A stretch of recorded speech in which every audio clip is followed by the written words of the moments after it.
তারপরে সেই হেলিকপ্টার এই মিথ্যাবাদী তুলাবাজ মুখ্যমন্ত্রী মমতা ব্যানার্জির কর্মচারীদের অসহযোগিতায় আমি মাত্র 2 দিন চাপতে পেরেছি। 2 দিন, একদিন উত্তর দিনাজপুরের ইসলামপুরে গিয়েছি, তারপরে ওখান থেকে বীরভূমের রামপুরহাট, আর একদিন এই ডোমকল। বাকি এত টাকা পে করার পর 2 দিন যা চেপেছি তাতে না হয় 5-10 লাখ টাকা, কিন্তু 1,56,00,000 টাকা পেমেন্ট করা আছে, আরো 1,56,00,000 পেমেন্ট করতে হতো। সেখানেও এয়ারপোর্টে ছিল, সেখানেও মমতা ব্যানার্জির দল হিন্দুরা হেলিকপ্টার চাপবে, মুসলমানের ছেলে পার্টি খুলবে, সে পার্টির চেয়ারম্যান হবে, সে আবার হেলিকপ্টারে উঠবে। এদের পায়ের মাথা থেকে, পায়ের ডগা থেকে মাথা পর্যন্ত চলছে। তাই এরা সেই হেলিকপ্টারটা বিকল করে দিয়েছে।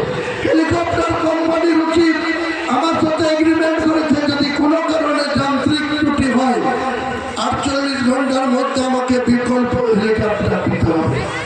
সেটাও তাদেরকে করতে দিচ্ছে না। ভোটের পরে আমি তাদের কোম্পানির এগেইনস্টে কেসে যাব। আমি মাত্র 2 দিন চেপেছি, তার 10 লাখ টাকা হতে পারে, কিন্তু 1,56,00,000 টাকা ওই কোম্পানিকে আমার পার্টির অ্যাকাউন্ট থেকে পেমেন্ট করেছি। এরা বলছে আমি নাকি বিজেপির সাথে টাকা নিয়েছি। আরে ভারতবর্ষের সরকারটা চালাচ্ছে বিজেপি, এখানে মমতা ব্যানার্জি মুখ্যমন্ত্রী, সমস্ত প্রশাসন তাদের হাতে।